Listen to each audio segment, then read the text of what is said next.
Welcome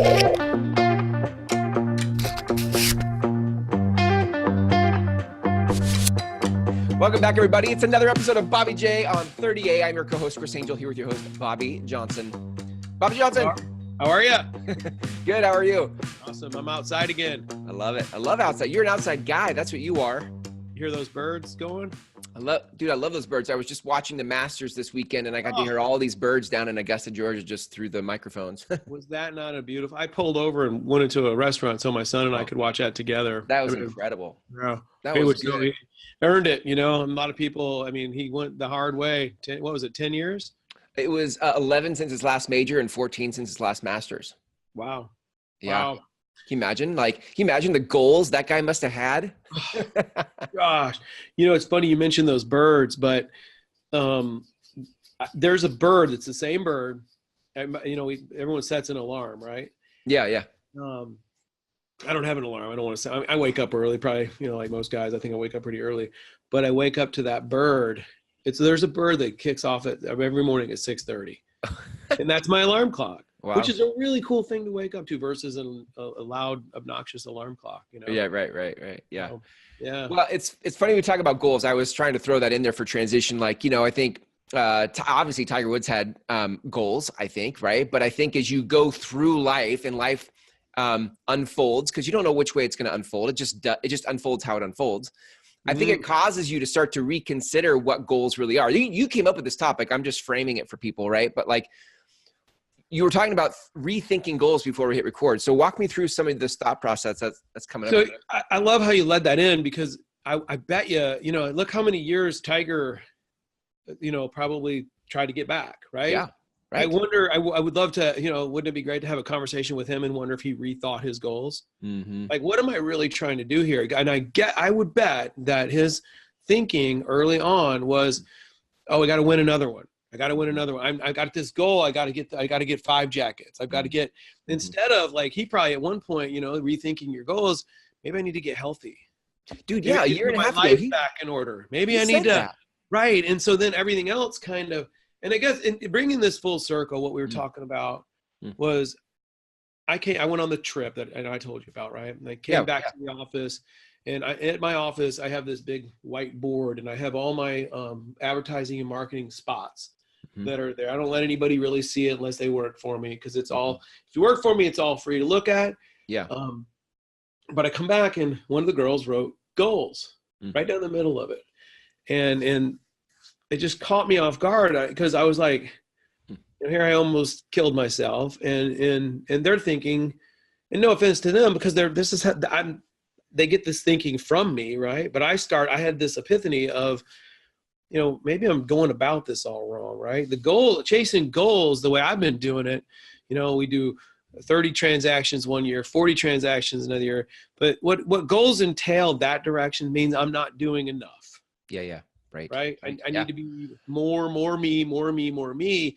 And yet doing this, I was attaining these goals, Chris, but I wasn't really happy. Yeah. I was unhealthy. Right. What was the real goal? So I'm kind of trying to restructure my thoughts, my business, both my businesses, and approach it from another way of looking at goals. I read a book years ago called, I think it was called Rework. Did you ever read that? I don't think I did. No. It was the founders of Basecamp. So the software called Basecamp, founders, they wrote it. And what was interesting was, I've been a personal development junkie for, you know, most of my adult life. I love goal setting. I love, like, how do we expand? How do we become more of who we are? And it really did set me down this path of like, more, but it really also created this like discontent with being like with where I am now. Like it was never enough. I was never good enough. And in this book, Rework, he was talking about like, look, everybody's all excited about goals, but screw goals, screw business plans. Like just be here and just do what is here to do, you know? Right. Wow. I read something. It's funny when things like this chase you, you see them all over, right? I read a little thing yesterday. It was something about, who are you competing against? Why are you competing against someone else? You know, your competition should be with self. Am I better today than I was yesterday? Am I happier than I was yesterday? Am I, ultimately, there's always going to be someone that's going to, my dad used to say, there's always going to be someone that can kick your butt, you know, no matter how tough you think you can get. Sure. Yeah. And I think that's kind of where I'm at with this goal thing. And you and I spoke about, first of all, I always think that exercise is a big component of where happiness for me is. I read something the other day that said that people that exercise on a regular basis, there's a study that came out, are happier than people with money. You know, most of us chase goals in our past, or we all chase goals for more money, right? More transactions, more clients, more this, more that. That's ultimately where my happiness is. Where I believe it's, for me, I think like I have a team of agents and I have a company, and my thoughts on that are this thinking here. We talked about it briefly. Always being honest. Yeah. Right. That's a great goal. Right. Yeah. Number 2, always being authentic. And number 3 would be that you never jeopardize your integrity. So this equals HAIL, by the way, if you want to remember what it, you know how I love these acronyms. Yeah. And then, so we got honest, authentic, integrity. And then finally, this is a tricky one, and I don't mean this in a weird way, but love, right? If we can always come from that place, not a romantic love, but everything that we do, every client that we treat them with, you know, with basically love, I don't think you can ever go wrong. And then in doing that, and this is where the thing comes full circle for me. Of course, adding in exercise, that's just the easy one right there. But there's the goal there. You keep that the focus, right? And then the transactions or the goals are reached that way versus where I've struggled over the years trying to attain goals, and it just seems like you're setting yourself up for failure. Right. Yeah, absolutely. I mentioned before the surrender experiment. We talked about the surrender experiment. I don't know. Michael Singer, he wrote a book called The Surrender Experiment. It's basically his life story of like surrendering to where it's the guy that just wanted to do his yoga poses. He's like, I just want to do my yoga poses. Oh yeah, totally. And he's from Florida actually. And he went on and his company went public but it was just interesting because he still got, like, from the outside looking in, you'd be like, wow, look at that guy's career trajectory. Like, look at what happened. Look at what he did. And his whole time was just going, I just want to do my yoga poses. I just want to do my yoga poses. Right. And I think like, that's sort of the journey we get to pick. We get to pick, like, go focus outward towards the end result, or go focus on the process or the journey. So how do you, I guess the question would become, you know, for guys like you and I that have been grinding, right? Yeah. We grind, right? And maybe that is that's what we're passionate about. And I think if that is our passion, we need to pat ourselves on our back and be okay with it. I just think it's just old beating ourselves up all the time, right? Yeah. Whether we're here or there, we're constantly like, oh, this isn't good enough. I'm not doing enough. I need to keep on achieving, when ultimately you're not finding your path to happiness. So yeah, that's good. How do you then really know if you're on the right path with it? You know what I mean? What are your thoughts on that? Yeah. Listen, I don't know if I'm far enough down the road on that. I would definitely say I've started to question. I think the turning point in the path is you go, hey, what if this was different? Like, what if this, like, you have to question it first. So it's not just, let's set goals and let's double our goals and let's go get stuff and let's go make money. But at some point you go, and this is the place I've come to, is rethinking or reworking, like, how I want it to be. Because I sort of just adopted the mantras of everybody else of personal development, right? And now I'm questioning it for myself. Like, because I too have been in a space where I'm like, I'm not happy. Right. I'm not happy. Like, and I think if I looked at it, it's really weird because I have so much around me. I have a family and that loves me, and totally. I'm doing work that I love. And yet there's this undertone of unhappiness. And I think it's sometimes just because where I've set my sights. Yes. Right. And I'm like, oh, I'm not there yet. I'm not there yet. I'm not there yet. And I can't be present to what I have, you know? Isn't that so frustrating? Yeah, you know, like to constantly be, you know, they give you a sad story on that is, you know, on the other side of where I look right now is my beautiful backyard overlooking 40 acres or whatever. And the pool, one day I was laying in the pool not long ago, heated, by the way, which is embarrassing to admit. But I was looking at all this stuff I got laying around the pool, and I was like, boy, I need to get a shed. Now I have a 2-car garage, by the way. So there's no car that could fit in my 2-car garage, which is weird, right? That's how, by the way, that's Florida for you, by the way. All your toys. And I was like, oh, I need to get a shed and I can put all my stuff in it. And I thought to myself, man, I can't lay here and enjoy this without thinking of what else. You know, like it's I don't know. And that's been chasing me since I've been through some personal things recently. And it doesn't happen when I'm away as much. Like if I'm traveling or if I'm in a place where I'm quiet and I'm alone and getting a chance to think. It's when I get back and I get in the groove. I start thinking like, oh, I need this and I need that. Right. But I mean, we're with my team, just to kind of come full circle with it. We are really trying to regroup our goals. Our goals for the first start of this year were more business. And I get it. Everyone, when I think my entire world looks at me when I'm talking about shutting this thing off like that, they're all going, oh my gosh. Cause a lot of people rely on your and I goals, right? Yeah. Yeah. And I'm not saying I want to do less. I don't want to make less money. I don't know that I need to make more. I don't know that I want to make less. I just want to make sure that I've got those goals really laid out.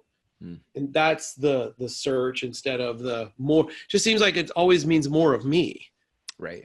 You know, and I don't know that I have more to give. I feel like years ago I heard a billionaire say that he's actually a billionaire in the real estate space. He said, I've never hit a goal I set. So he would always talk about setting a really big goal. Ah, wow. Then he set a big goal in order to get the plan that would get him to that goal. And then he didn't care about the goal because he spent all his time focused on the plan, you know? Wow. Does that make sense? Like, if you set a smaller goal and then you create a plan to get there, fine. But if you set a big goal and then create a plan to get to there, then it doesn't matter. It all becomes about process-oriented goals and not action or not result-oriented goals, which is a total John Wooden thing, by the way, you know, and, UCLA, John Wooden basketball. Yeah. His whole thing was about process. And it was never about winning championships. It was about how do we show up in practice like we would want to play. But wow. So it's about more of the putting together a good process. The process helps you attain your goal. Because in building the process, you probably outline your goals a little bit better instead of just more, which is what seems to be the most goals, right? Yeah. I mean, all those, you know, it seems like all like even we talked about Marcus Lamone on The Prophet, right? Yeah. You watched that, right? I mean, it seems like the bottom line, it's always looks like he's trying to actually achieve like more money, more income, more of this. Sorry, my dog's freaking out here. That's all right. Hey. But in reality, if you really follow this guy, he's putting together these amazing processes, making everyone's life better. Yeah. Right? Yeah. I think you have to have a heart for the process and maybe that's actually interesting because you might think that the process is just a certain way, but if you got really creative and you started to think, well, what kind of a process would I love to show up to and be engaged in every day? Now you have something to actually sink your heart into, the love thing you mentioned, right? Inhale. Like you would have a process that you loved. And then when you showed up to work, you wouldn't resent the work you had to do. How exciting if you can, and I think it's, you know, we both love our work. I know you do. I mean, I follow you and you're a very passionate person and you're really good at what you do. And I'm good at what I do. But I want to stay passionate about it, and sometimes I find myself I can easily drift away, or people can hear me complain about being burnt out, and I frankly feel like it's because I don't have a good process in place to attain the right kind of goals. So that's been where my head's been. Dude, you know, talk about sinking your teeth into something, man. Like, or what's chasing you? Like to have that chase you, where you're thinking like, what does my world have to look like? What do the process have to be like in order for me to enjoy showing up, you know, and then reverse engineering that into your days. Like that would be deep. It's incredible. Deep. I think it ties in, and we'll have to do a whole show on this one day, and maybe we'll get Bart back on one day and do it. Cause it'll be the why. It all ties into the why. Yeah. And the why is a big topic. And I think you tie in that, and then you tie in your the whole big thing. And then of course it's evolving, right? I mean, Yeah. I think it changes a little bit, but the bases don't. You're always going to be honest. You're always going to be authentic. You're always going to have integrity, and you always come from a place of love. And from there, it's easy. And like I said, here's the best part, man. It's the truth, right? And so it sets you free. Right. Yeah. You know? That's right. That's right. I think, it's interesting. I think if I look at how I've set my sights on something out there as a goal, and then realize that I'm not enjoying the process, I can, if I am still enough, I can think about how I think the way in which I'm pursuing that goal is by the rules of others, the agreements of others. Like say, like, hey, this is how you're successful. And I read a book and I listened to a podcast and somebody said, this is how you do it. And somewhere I subconsciously adopted that as what's true. Yeah. I just went off and tried to do it that way. And along the way, I didn't question it. That's why I love this. We're questioning how you think about getting to your goals. And maybe what we've done, and some of you listening to this, like we've been down the path of pursuing goals according to somebody else's plan. And it was never our plan. I told someone the other day, Chris, I begin to question every thought, feeling, action that I have, because no offense, but I don't know where it really came from. So is it real? Is it, I think it's like, I'm trying to really cut all the layers and all the BS away.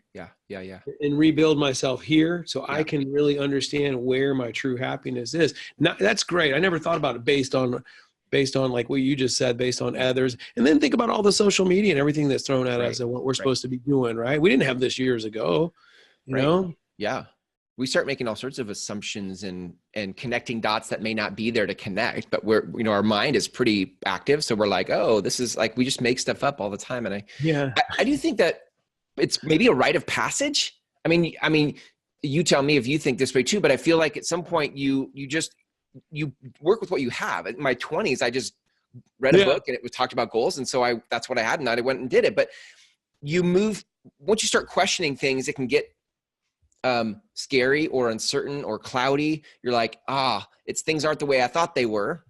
And as you start to question things, your frames start to erode, and you have to go through it, which some people will stop questioning because it's too scary to their identity. And so they shut it down and they just keep going, pursuing the goal and grinding away. But for those that don't want that and they want something that feels authentic, there's a scary path where you have to go through the uncertainty until you get to the other side of deciding for yourself how it's going to be, you know? Oh, totally. I think that, one of the reasons I've always tried to keep a coach in my life, we've talked about this, is that I don't buy my bullshit. Yeah. Right. And so keeping, and what happens, I think what you said, you do come to that wall, and busting through there to get to the real you is really tough. Most people, like you said, they're just not going to go there, and they're just going to be and guess what? They might be wildly, I don't even like to use that word successful. I don't even, I don't even know what that really means anymore. Right. A long time ago, a personal trainer of mine had back in the last real estate boom, her name was Terry Ingram, and I'd come in and I'm stressed out and money, we were making more money than we could, imagine back in the 2004 and 5 days. You remember all that? It was like, I was finding $30,000 checks up underneath my car seat. I know, literally, true story. It's like, I forgot to cash that one, and I lost all that, but literally, but she said, Bobby, let me ask you something. From what I've seen, you work really hard, you make money, but money doesn't seem to make you happy. So the more you make, it seems like the more stressed out. Since I've known you for a year, it seems like the more we've been together, the more you've done, the more you seem more unhappy. Wow. So if money doesn't fix the happy, and you're chasing the money, what is it? What are you in search for? And I mean, this goes back 14 years ago, and that journey is still there, and without getting, I know everyone gets weirded out by this word, and I'll just say it, but she said to me, and I'll leave it at this perhaps. She said, if you worked on yourself, even your spiritual self, yourself, however you look at that, as hard as you worked on making money, she said, you'd probably never think about money again. And I was like, interesting. So it kind of opened a journey for me at that point in my life where she was right.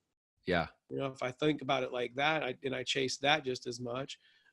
Of course, I had to be forced there, had to lose everything. And then when you lose everything, you start to go, okay. Yep. I'm now awake. where do I start? You know?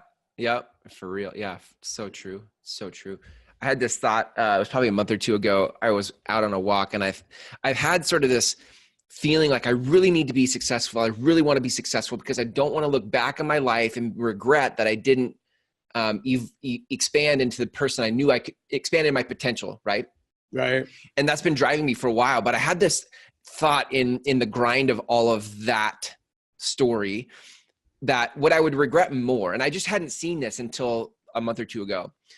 Right. So picture, I'm sitting there going, I would regret looking back on my life, not having expanded into my total potential. And then I was like, I was out walking and I looked back and I thought, you know what I would regret more is looking back on my life and feeling like I had strived my whole life to become something more and did it unhappy. Like I got to the end of my life and never enjoyed my life because I was always trying to expand into my potential. And I thought, damn, like that's a wake up call. Wow. You know, I think that's what this is all about. Yeah. You know, I mean, that's as weird as that is. And I know that, you know, you and I are stuck out there trying to lead. And we also, looks like we've gone to a lot of the same bookstores. Goals. Yeah. Goals. Yeah, and again, I don't want this to end with me not thinking goals aren't important either. I know, because sometimes I think I could come off wrong. But I think it's more just about taking a different look of the outcome versus what the goal. We're going to get to the goal. Yeah. We're going to get there. But it seems like most of the self-help books that you and I probably have read, I mean, it's all about goals but it doesn't get into the substance of the why of the goal or what is the goal? Yeah. Not just there, not the end, but where we're headed. It's good, Bobby. I feel like you're touching on stuff where we in humanity are wanting to go to. I think now that we've all read goal stuff and we've been around that thought process, we're trying to grow into something new. And I feel like you're a little bit out ahead, exploring the conversation and giving us an opportunity to explore it with you. So I love it, dude. I love that you always bring this kind of stuff to the show. Well, thank you. Thank you, Chris. If people want to reach out to you to have coffee and talk about their goals. Sure. Yeah. So, 30alocalrealestate.com is my website, or 30alocalproperties.com. You can check out, I'm obviously a realtor here along 30A beaches, and, but call me up or just to chat as we've discussed, my numbers, I think it's below. We link all this stuff down below. Yeah. And one day we'll dig in and try to, we'll ask people to subscribe. I haven't gone down that journey real heavily yet because I'm trying to figure out what I'm doing, right? I think I'm just learning to explore right here along the way, and stuff like this. Right. You know what? I like to subscribe because, as busy as we are and all the different things we consume for content, the people that I really want to stay connected to, when I subscribe, it just shows up in my phone. I like, my podcast app, it's there, which I love. Or if it's in YouTube, I get a notice that somebody just created a new video. And I like that when it's people I want to stay connected to. So there is a good reason to subscribe. I think people should subscribe to people they really want to follow. So. Totally. Awesome. All right, man. Good stuff, Bobby. Thank you. We'll catch you next time. All right, Chris. Thank you. See you. Bye.